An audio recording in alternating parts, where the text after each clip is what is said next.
Sure. Let's pray. Lord, we pray that you would guide our thoughts and our conversation as we explore the wisdom and the challenges of Job.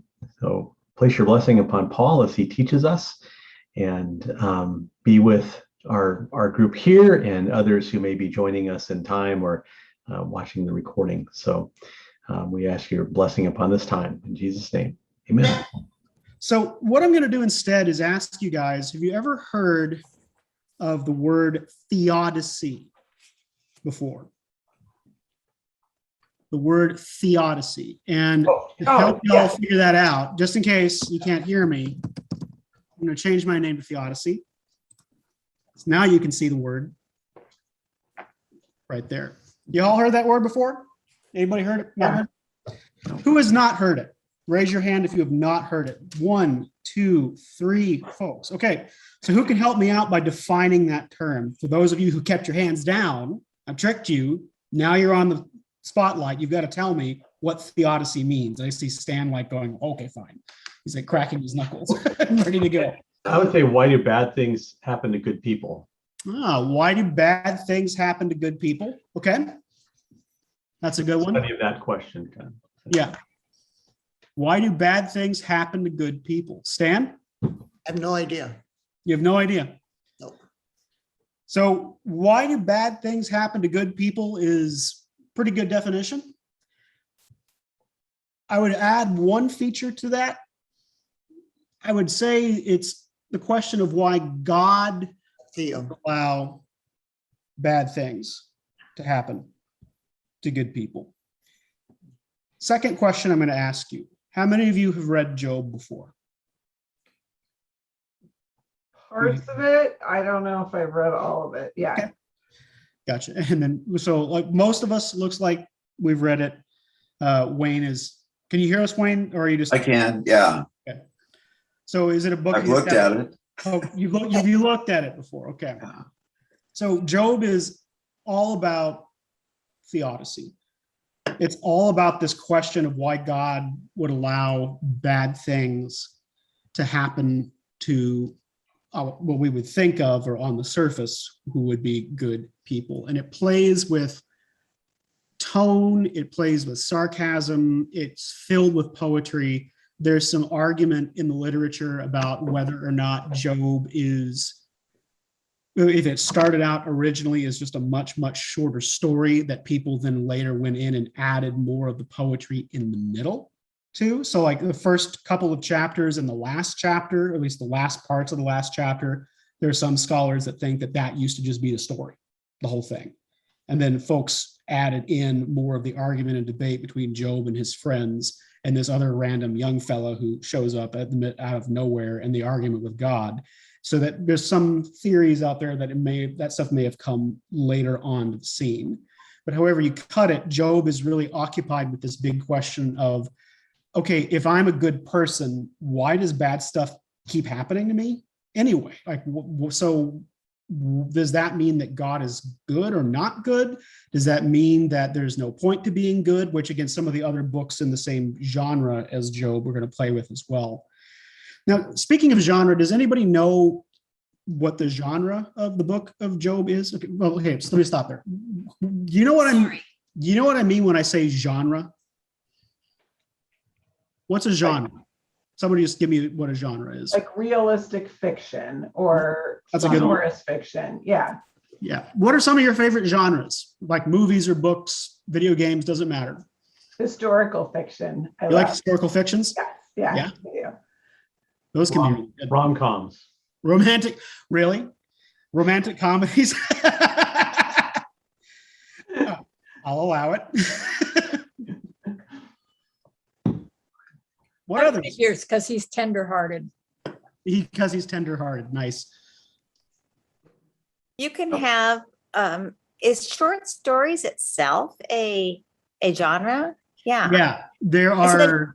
Yes. Then you can have novella, you can have poetry, you can, Yeah.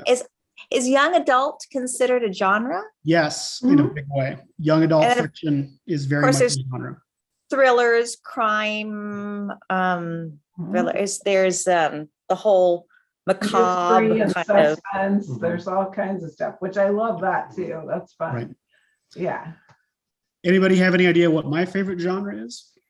Graphic novels? Nah, that's a medium. That's a medium? I- Okay. Fantasy. I would think something like along the line science of fiction.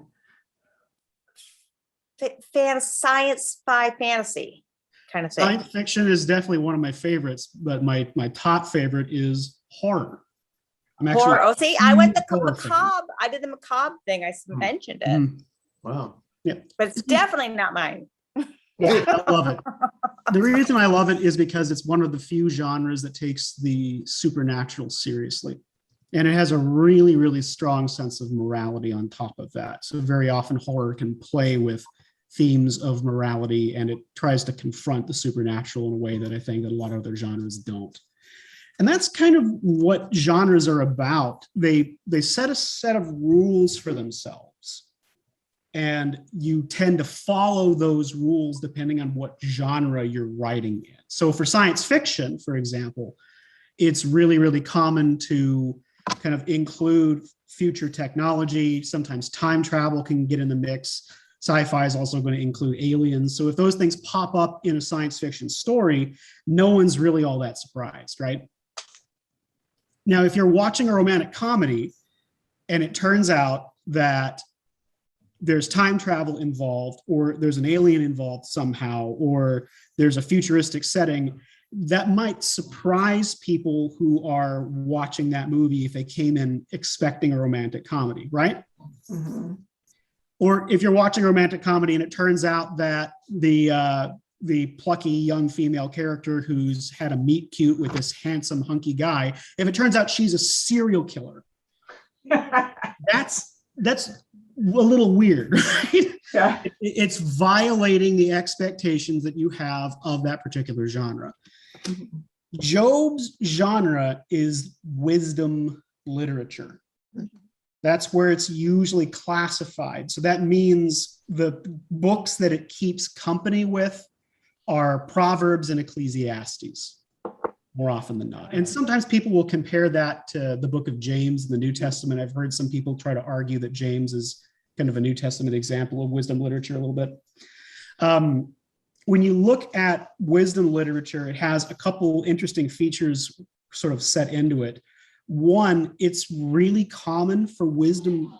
So one thing about wisdom literature is it's actually pretty common for wisdom literature books to contradict each other, and sometimes even contradict themselves. Like if you look at Proverbs, you can sometimes find individual verses that seem like they're saying the dead opposite of what the prior verse had been saying. Mhm. In Proverbs, especially, there's a lot of talk about how righteousness and doing good things leads to a good life. But then you look at Job and Ecclesiastes, and it seems like they're saying the dead opposite thing sometimes, depending on where you are in that particular book. It's also okay in wisdom literature for a character in that literature to express a point of view that the reader might find controversial. This pops up on occasion when we're looking at Job in particular, because when we get into some of the dialogues that we see back and forth between Job and the three friends, they may be expressing points of view that God might not necessarily like later on down the road. So to really make sense of these wisdom literature books, sometimes instead of just kind of reading them like if you were reading First Corinthians or something and sort of read it and go, okay, that's something I can take and apply directly to my life, it can get a little trickier with Job, especially given how thorny some of these subjects are as we dig into them. Because Job, no matter what the New Testament says about Job, Job is not a very happy character. And it can be hard to understand how this picture the New Testament portrays of Job being this always faithful, upstanding, righteous person, how it lines up with the actual person we see in these pages. Because the person we see in these pages is a really, really angry person who has a bone that they want to pick with God. Does that make sense so far? Are you guys with me? Okay, good. Now, what we're going to do to start out with is, I think that this week we should just dive into the first 2 chapters, because my plan is sort of a 5-week plan. I want to talk about sort of the setting and talk about what happened to Job this week. Next week, we're going to take a look at what Job has to say about his experience. So how he actually starts to talk back to God and some of the ideas that he expresses. Following that, the week after, we're going to take a look at Job's friends. We're going to give them a whole week to see some of the stuff that they have to say. And remember, at the end of the book, I mean, if you've read it before, you already know this.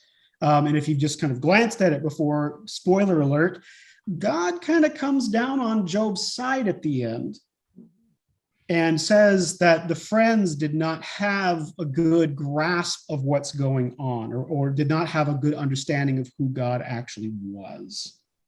And it required Job to make sacrifices to atone for his friends. In week 4, we're going to take a look at a couple of the weirder features of the book, including there's this young person who starts speaking up close to the end of the book, who seemingly just comes out of nowhere and starts saying some really strange things. We're going to take a look at him a little bit, and we're also going to take a look at God's response in week 4 and going into week 5, where I'm going to start to try to tie this stuff into the New Testament, because I think that the incarnation of Jesus Christ is the ultimate response to Job's questions. Because instead of just sitting on the sidelines watching human beings suffer, God actually got down into human flesh and experienced suffering right alongside us. And that's ultimately where we're going. Because I think that Job, if you were to just leave it by itself, can be a bit of a disturbing book, especially the way that it concludes with what it looks like God sort of wagging his finger at Job a little bit and sort of telling him to just sit down and shut up and just deal with his life, more or less. And that kind of can leave a bad taste in a lot of people's mouths. But I think that when you put Job in the greater context of the New Testament, it fleshes some things out and some things make a little bit more sense. Does that make sense? I hope it makes sense. Right, okay. So having said all of that, what I'd like us to do is sort of warming up and sort of wading into this book. Why don't we begin with the first, hang on here, let me go ahead and see how I split this out. Let's start with the first 5 verses of chapter 1. Would anyone be willing to read that for us? I can. Sure. There was once a man in the land of Uz, whose name was Job. That man was blameless and upright, one who feared God and turned away from evil. There were born to him 7 sons and 3 daughters. He had 7,000 sheep, 3,000 camels, 500 yoke of oxen, 500 donkeys, and very many servants, so that this man was the greatest of all the people of the East. His sons used to go and hold feasts in one another's houses in turn, and they would send and invite their 3 sisters to eat and drink with them. And when the feast days had run their course, Job would send and sanctify them, and he would rise early in the morning and offer burnt offerings according to the number of them all. For Job said, "It may be that my children have sinned and cursed God in their hearts." This is what Job always did. Okay, so let's pause here for a second and just orient ourselves in the book, just to figure out who we're dealing with and what's going on. So who was this Job person? What can you tell about him? He's wealthy. Yeah. He's wealthy. Good. What else we got? Greatest He's man got in the East. He's the He's greatest got a man. lot of he's got a lot of kids, and he's not sure about their moral uprightness. I love that you picked up on that, Mm. because he knows that they throw parties quite a bit because they're wealthy, obviously, but he's not 100% sure if they're always doing the right thing. So he's making some just in case sacrifices to cover. Mhm. So he's conscientious about this kind of thing. He wants to make sure that he's sort of stepping in and sort of standing in the gap for people that may not be doing the right thing, right? And then Wayne said that he's the greatest man in the East. So he was rich and famous. He's pretty well known, right? Is there anything else that you picked up on here in these first five that you'd like to bring to our attention? Well, I think, with the number of children and everything, that it would seem that he was blessed in some Mhm. way, at least according to some wisdom of the time, and that he was also, he feared God, so it seemed he was faithful. Yep. So his faith was really important to him, so much so that he was concerned about not just his relationship with God, but sounds like other people's relationships with God too, right? And you're right. It sounds like, because I mean, in their thinking around this time, there's some debate about exactly when Job was written. I've heard a couple different opinions on this. If you listen to conventional evangelical church wisdom on this, which is wisdom in quotes with an asterisk next to it, they will sometimes argue that it's the oldest book in the Bible, but maybe not. There's some argument about this maybe being like possibly 7th century BCE, possibly, which is a much later writing date than a lot of people would normally peg it. But it's older times. We're still dealing with sort of Jewish thought here. And the idea was if you had a lot of kids, it was a sign that you were blessed by God. And that shows up a lot in Proverbs. I think it also shows up quite a bit in the Psalms as well. So that's, again, right along with this. So Job would have been viewed as being really, really blessed. Is there anything else here? Oh, no. Go ahead, Becky. I was going to say our Bible, and this isn't necessarily from what we read, although it Sure. says the land of Uz, but we have a note in our Bible that says he lives in the land of Uz, which most scholars place either in Edomite or Aramean territory. Aramean. The main character's name, Job, is not a typical Israelite name, but is found among other cultures of ancient Syria, Palestine. Right.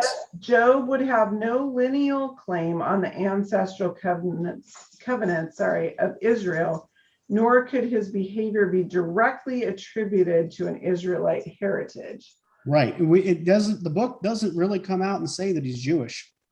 Yeah. It doesn't put him in covenant. It doesn't ground him as being a member of a particular tribe, which is something that they usually do with Israelite people, right? When they're mentioning them in the Old Testament, there's usually some connection to a tribe. Yeah, that's a good observation. He could have come to believe in God through somebody or something, but he wasn't necessarily Jewish by lineage. Right. Yeah. Yes. It's also possible that the story about Job was well known in the Middle East at that time, and it kind of just got sucked into the Bible's narrative gravity when they were compiling books. Hey, along that line, this doesn't really answer your question, Paul, but it's That's just the reaction that I had. Honestly, when Becca was reading that, I felt like I was 6 years old and listening to a fairy tale. I felt like somebody was reading me a bedtime story, and it has that kind of feel. I mean, look at the next paragraph. One day the angels came.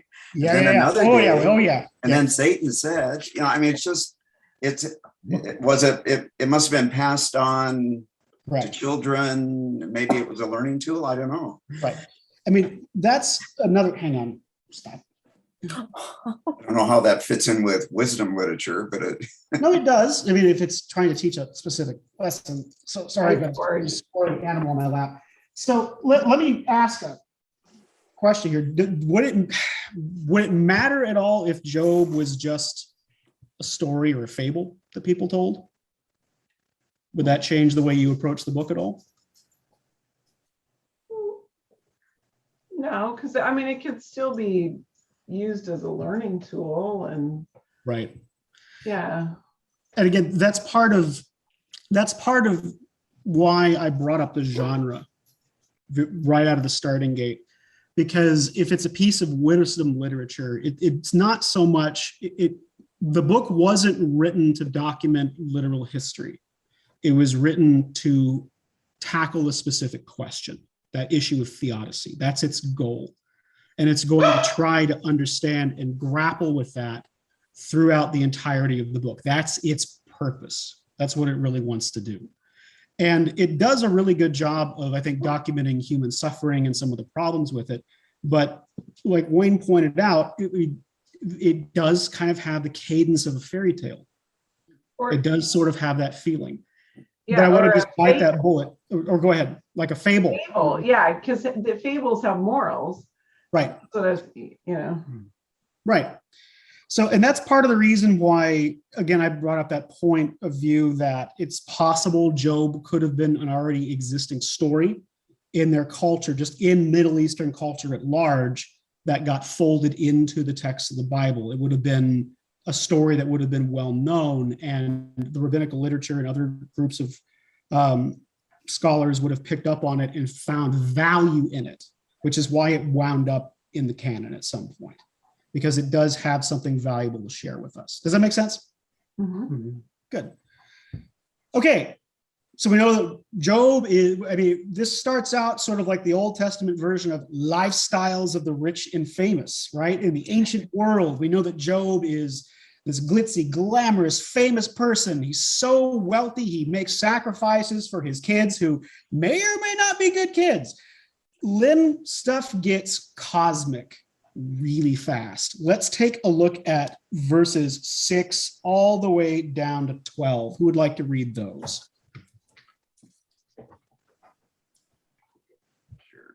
Sure. Over One one. day, sort of feel like I'm reading to Mhm. kids. One day the angels came to present themselves before the Lord, and Satan came with them. The Lord said to Satan, "Where have you come from?" And Satan answered the Lord, "From roaming through the earth and going back and forth in it." And the Lord said to Satan, "Have you considered my servant Job? There is no one on earth like him. He is blameless and upright, a man who fears God and shuns evil." "Does Job fear God for nothing?" Satan replied.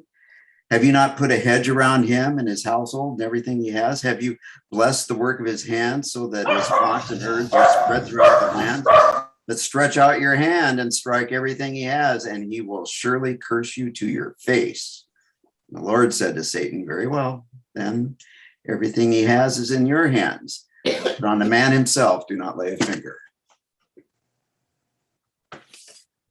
This could be acted out really easy. And then, I mean, and then a mighty wind came, and then, you know, Yep.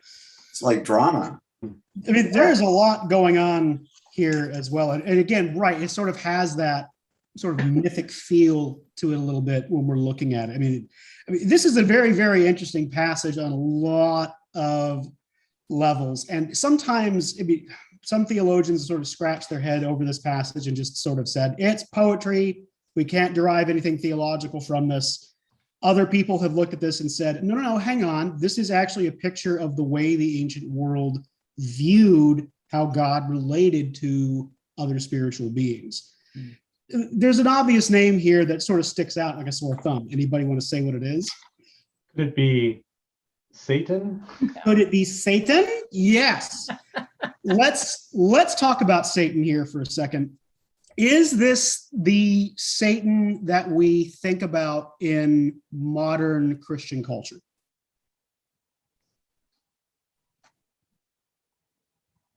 No, No. No. not per se. But he's roaming around the earth seeking, maybe he's not seeking whom he may devour here, but he's certainly on the move. It doesn't say he's on the But- earth. Okay, Or but why doesn't. do you differentiate? I mean, what in it makes you want to differentiate? Because I don't know that. Decades and decades of biblical scholarship. not on my part, but on the parts of the people who've been researching this. Yeah, so that's what I don't know. Though the word in Hebrew, again, I'm probably going to butcher this, is hasatan, which refers to an accuser or the adversary. not adversary in a military sense, but adversary in a legal sense. Think sort of the prosecution in a court system. This being that is being described here is not the same, according to the consensus in most Bible scholarship. This is probably not the devil that we think of. It's something else. Satan was the accuser, though, right? Isn't that one of the roles of Satan? What are the roles in modern culture? Yeah, but again, this is not like in Jewish culture at that time. Their view of Satan, they didn't have a Satan the way that we had a Satan now. So it sort of dates itself out. It's interesting because our Bible has a note. It's talking about it's more used as a job. It's a function. Yes. You are the Satan, or you're the accuser type person. Like a devil's advocate or something. Yeah, Yeah. exactly. And thinking about this is whatever we are talking about here in this version of what the narrative, we're not talking about the devil that we know. We're talking about a being that has the job of being the accuser in God's court, in God's cosmic court, where God sits with the other supernatural beings in the universe. Couple important things about cosmology, especially at this time. In sort of New Testament cosmology, people thought that there was a supernatural being like the devil that would be responsible for most of the evil in the world. But this is much, much, much older than that. This predates those views of the universe. In this view of the universe, there is no division in between good and evil. God just rules over everything. So all beings have to go before God to give an account for themselves. Modern views of the world being divided into angels and demons or heaven and hell, that stuff is that you're going to have to wait until after Plato to get to that. This is before Plato. This is much older. Ours says the accuser is clearly not a divine adversary, but rather a divine instrument. Correct. Wow. Now, this is really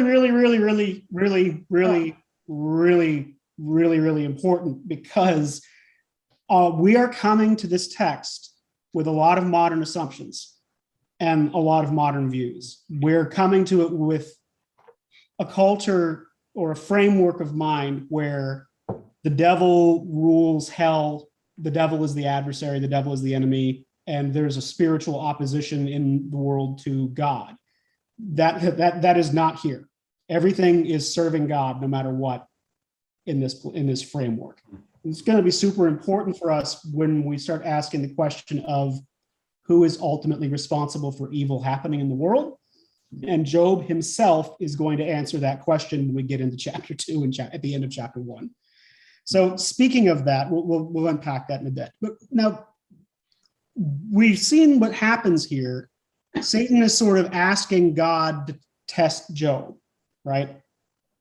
Satan clearly doesn't like the idea of Job being sort of held up being unrighteous. I mean, whatever this being wants, it thinks that Job is fallible in some way. And God allows some bad things to happen to Job, right?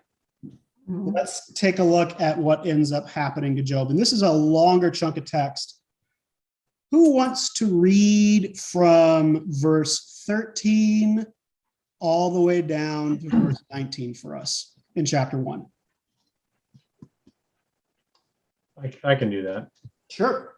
One day when his sons and daughters were eating and drinking wine in the eldest brother's house, a messenger came to Job and said, the oxen were plowing and the donkeys were feeding beside them, and the Sabaeans fell on them and carried them off, and they killed the servants with the edge of the sword.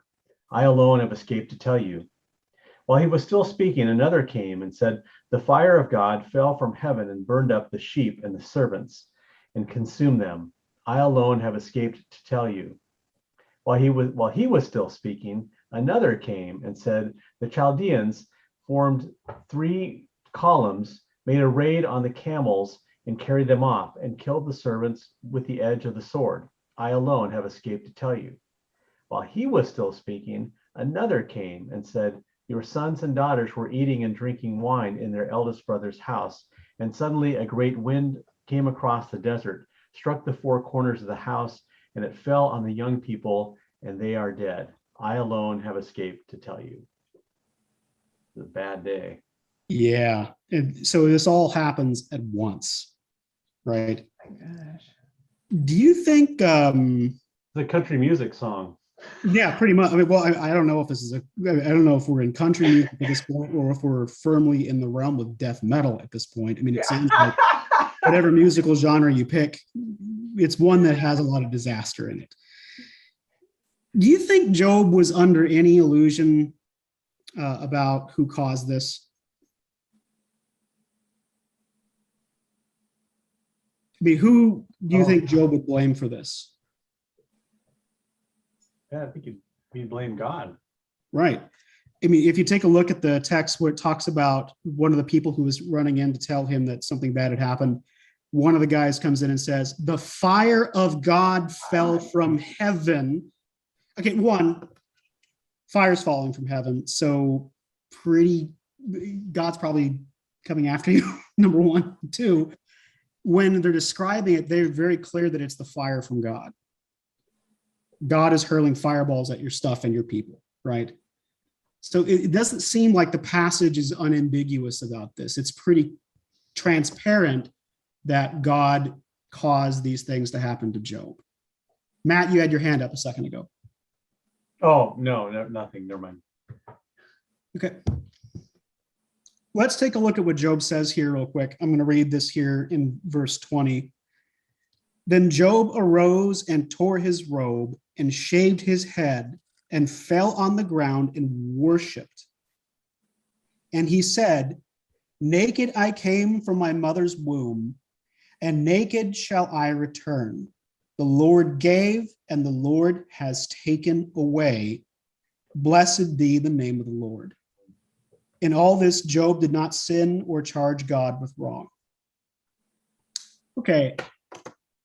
What do you make of that response? Why did Job react that way to what happened to him? I don't know, because it doesn't seem very human. I mean, I'd be like, what on earth? I mean, yeah. I don't Well, know. Well, he did tear his robe and shave his head. So that's going into mourning and all of that. So Right. he is upset. He's stripped his, tore that, shaved his head, and he's on the ground. Yeah. So you might see these words, but you have to, it has to be in context to what he's doing. Right. I almost think though that I couldn't do that right away. Like I'd have to have a lot longer of grieving before I could then get up and say, okay, blessed be the name of the Lord. Right. I don't know. Yeah. What does that tell us about Job's character if he was able to say this right away? I think he was blaming himself.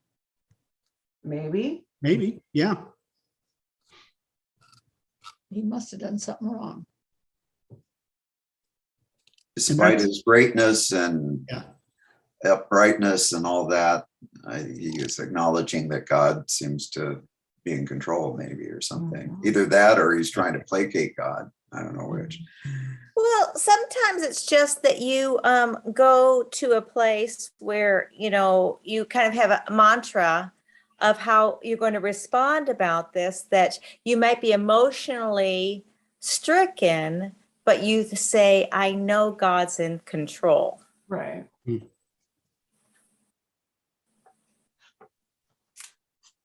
Yeah, that's a good idea. But thinking of it like a mantra, thinking of it tells us a lot about his character and also about the depth of his relationship with God, I think, or the strength of the connection that he feels to God. if he experiences the death of his entire, like all of his kids are dead, and he lost all of his wealth in one day, and his response is to cling to God, you can tell where Job really believes he finds his value, right? I mean, God is extremely important to him. I don't think he's happy. I don't think you tear your clothes apart when you're happy, right? Any other thoughts or observations in this passage here before we close out the first chapter? Go ahead, Sam. It seems like it's a story that has to go back to 6 through 12, and God is saying to this Satan that, he's a righteous man. Mhm. And this has to be a way of proving that he's so righteous. Right. It seems like a total setup to me. Yeah. Because I just keep thinking, especially if all my kids had died. I mean, not that I couldn't fall on the floor and talk to God, but it would be more like, God help, why? It wouldn't be necessarily blessed is your name. I mean, Right. it would just be more questioning, Yeah. Yeah. And yes. And I think that the results that Satan got out of us was, oh, okay, so killing his family and taking away his money didn't seem to flicker the flame of his faith at all. That's interesting. Is Satan done? I No. think Go ahead, Stan. I think this is a perfect reason why Job cannot be used for kind of personal, how do I live my life? Yep. This is not a way to live our lives. Yeah. It's Strong agreement. Very strong affirmation on that. Job is a special case. So however you are interpreting the book of Job, you got to look at this as sort of a unique scenario. Sort of the same way that if somebody sort of tried to pattern their life on Moses, you might kind of hold them aside and say, hang on, Moses was sort of a special person in the history of the world in a lot of ways, right?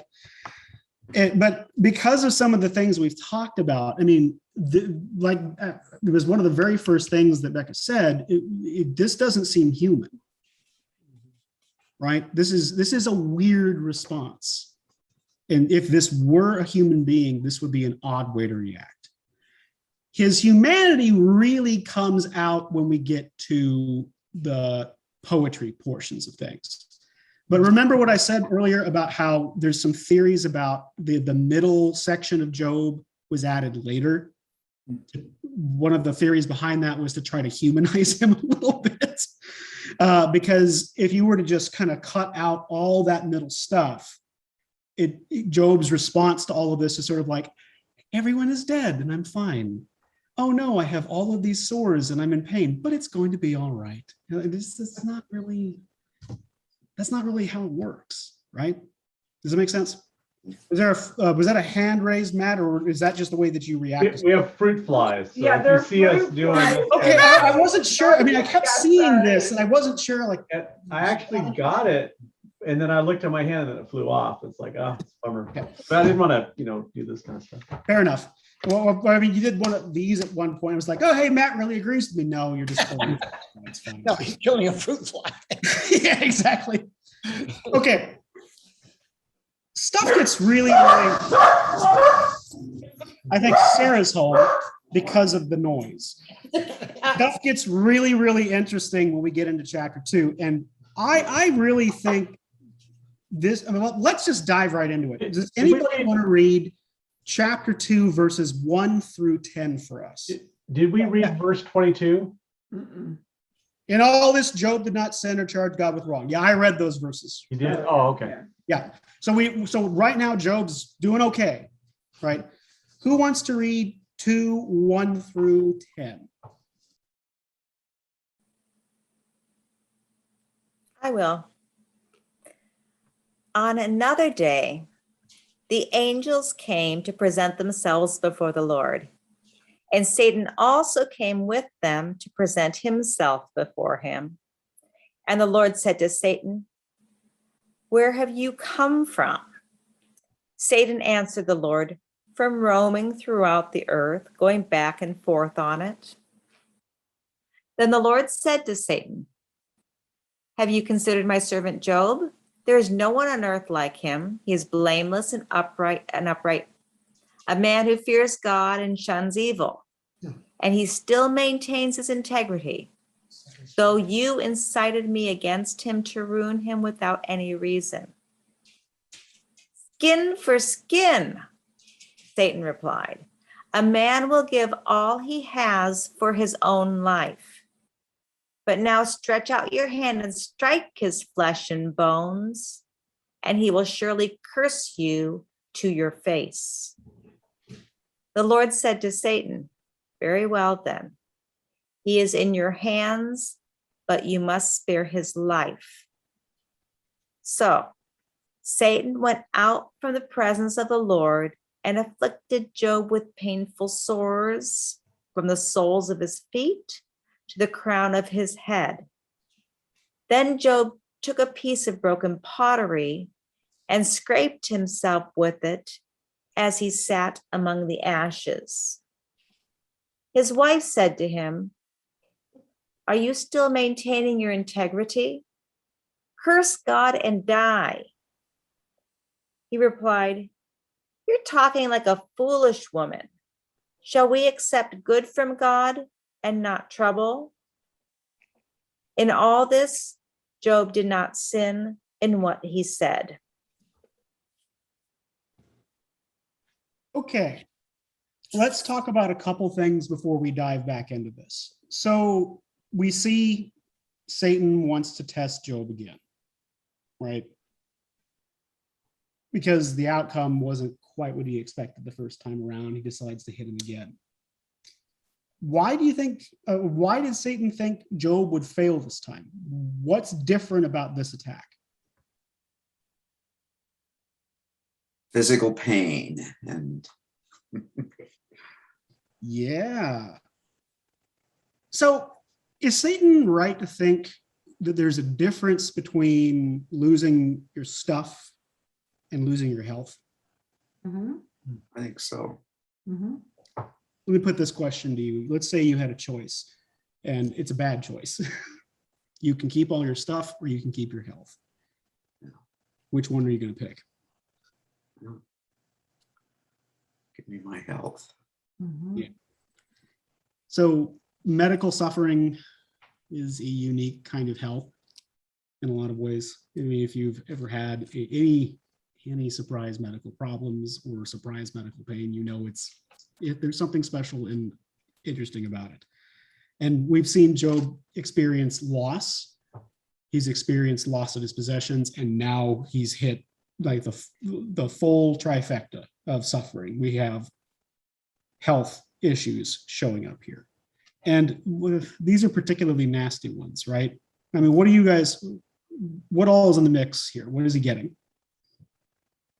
Sores all over his body. Mhm. I mean, everywhere, even on his feet. And I mean, Festering, pus, yeah. maggots, nasties, Ugh. blood, seepage.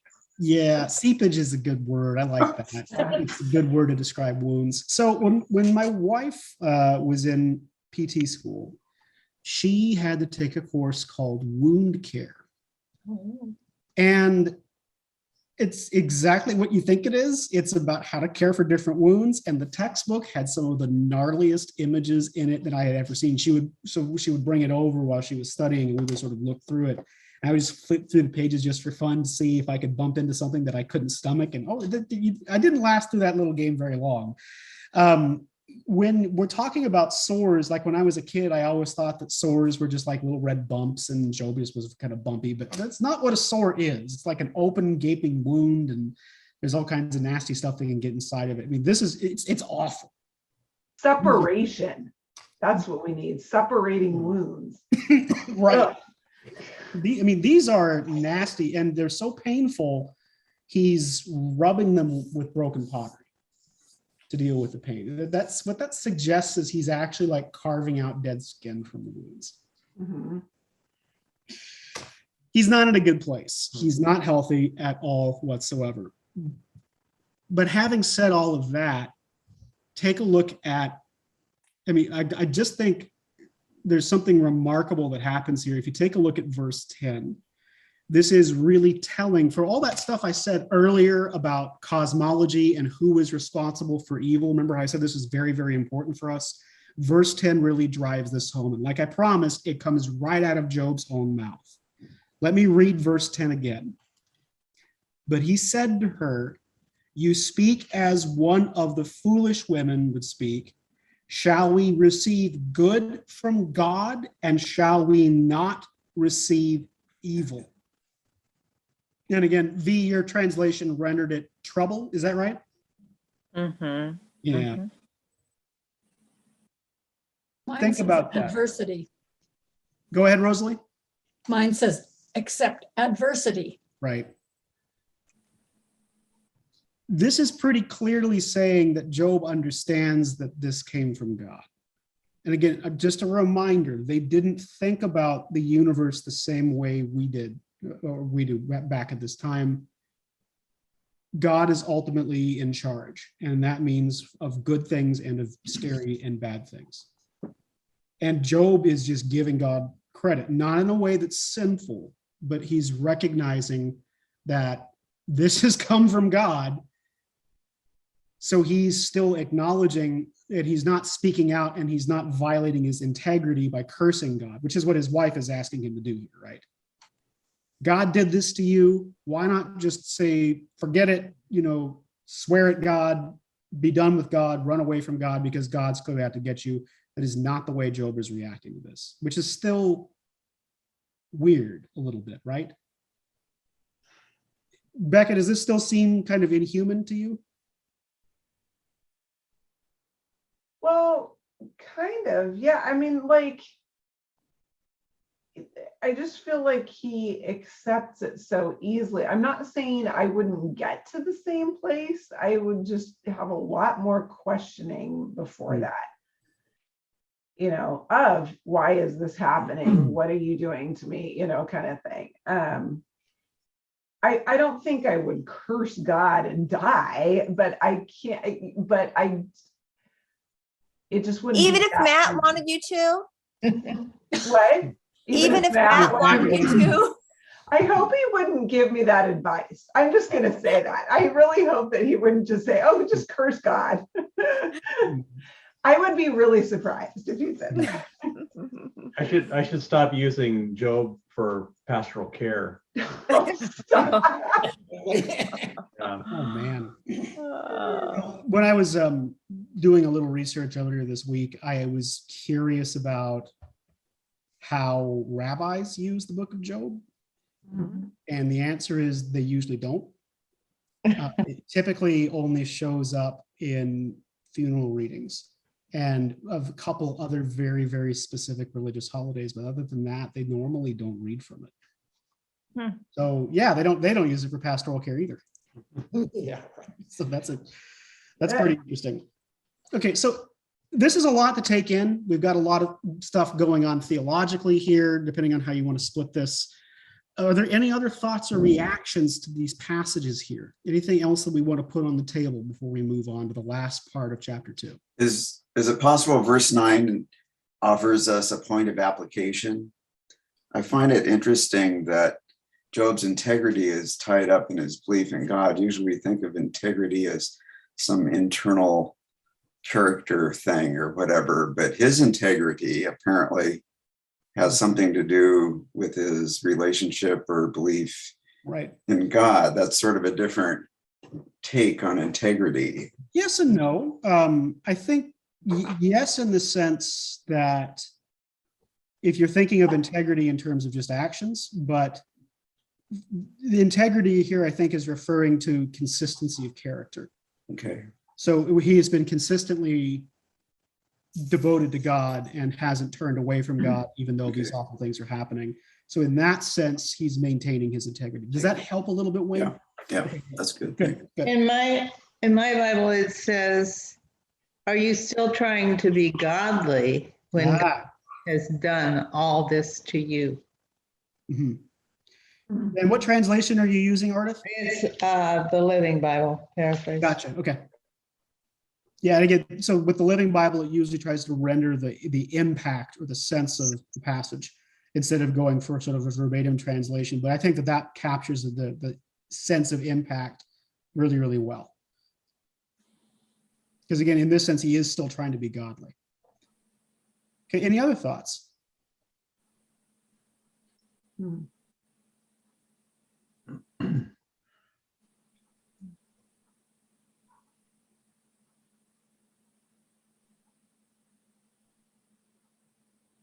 Using the power of a long pause to try to drag out other ideas, if there are any other ideas to be had.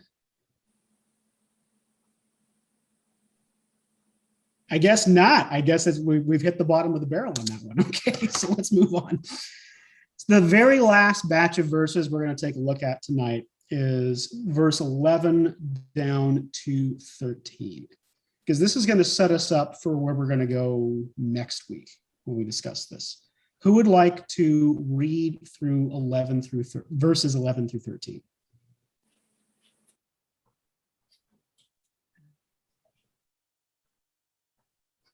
We're all practicing the names here.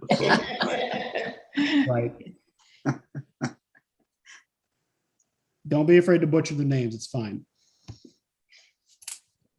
I'll do But it. there is, there is Ardith? the shortest man in the Bible there. Bildad the Shuhite. Correct. All right. All right, Ardith, go ahead. Okay.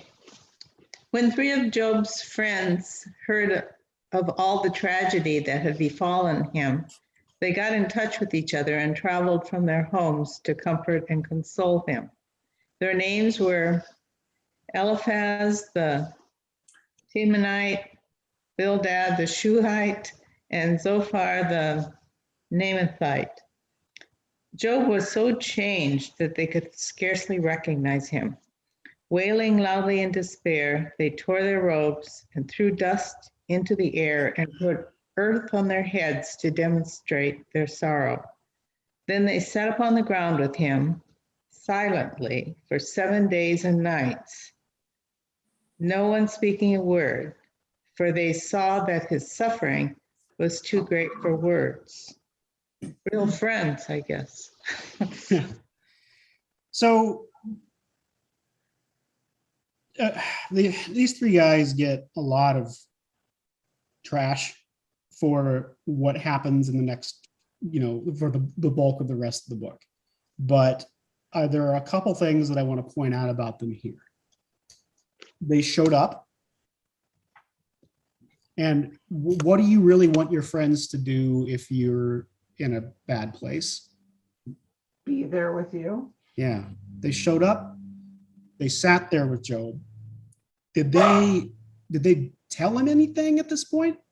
I mean, what did they do? Silent They sat with for them. a week. Right. Kind of identified with them almost. Yeah. Actually, Bea. this is one that I have heard used for pastoral carol number 13, is that they didn't say anything. They just sat with him quietly. Yep. Mhm. There was that one guy, Michael. Let's see, Michael was whose husband, who used to work at the church, but he has passed away. But he said the first time that he did a clinical as maybe a pastoral student or whatever, as I don't know if he was a student, but as a chaplain in a hospital, he sat down in a room and he just kind of, I don't know if that he wasn't able to come up with anything to say, or he couldn't think of anything to say. He just sat there silently. And the the patient thanked him so much for that prayer time Mhm. when he left. Yeah. So there's, from a psychological perspective, there's a lot that I really like about this response.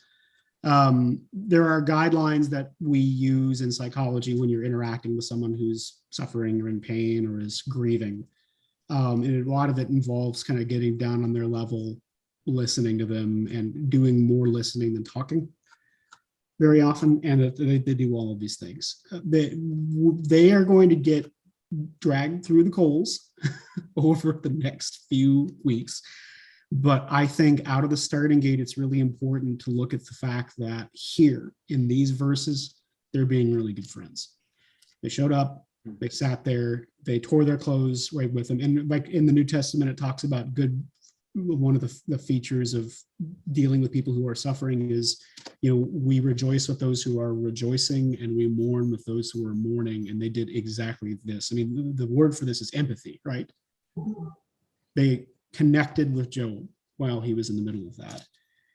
And I think that it's a good thing for us to sort of end on this week, because I'm noticing our time is over for 5 minutes over. I was assuming this was only an hour long. Nobody told me how long I was supposed to limit this thing to, and I'm just assuming it's an hour, so let's just go with that. But empathy, when you've got somebody who is suffering, a lot of times we try to fix stuff, especially in our culture. We need to fix, we need to have a plan, we need to try to interfere. And that's not often what people who are in pain or are suffering actually need. Sometimes they just need someone to just sit down and listen with us. Fair enough? Now, are there any other thoughts on this before we wrap things up for this week? Anything else you guys want to put on the table? Anything strike you about this at all? What about in the prior 2 chapters at all that we've looked at? Anything you want to mention at all? This is sort of widen the scope here. Blank stares, some avoidance of eye contact, but not V. V's making good, strong eye contact. And if we were in the I'm classroom, writing notes. you're writing notes down, that's good. Yeah. But usually when I get blank stares back from He's students, watching a YouTube video. Killing flies. you're swatting flies, that's right. Okay, so again, just a reminder about my overall plan. We've set the table, and that's what this week was all about, was breaking the ice, seeing what the situation is. We know Job is in a bad place. We know Job's friends have come, and for 7 days they were being really good friends. And then they open their mouths. And that's when stuff gets interesting. And the book, so what I would encourage you guys to do is, it doesn't matter how far you get. My plan is to focus primarily on Job. So I would encourage you to start with 3. Definitely read chapter 3 for sure, because we're going to be doing a lot of work on that. But jump around, see how Job's different dialogues change and how angry he gets and how his anger tends to intensify the deeper into the book you get. So I'd encourage you just to jump around and sample some of the stuff Job is saying. But if you're going to read any chapter in whole, read chapter 3 all the way through. It's really short. It's only 26 verses. But hop around. And the reason I'm saying it like this is because it's not like Job's message changes a lot throughout the entire book. It kind of stays really in the same place. And we'll unpack the details of all of that as we get into it next week. Sound like a plan? Yep. Fantastic. Who would like to close us with prayer?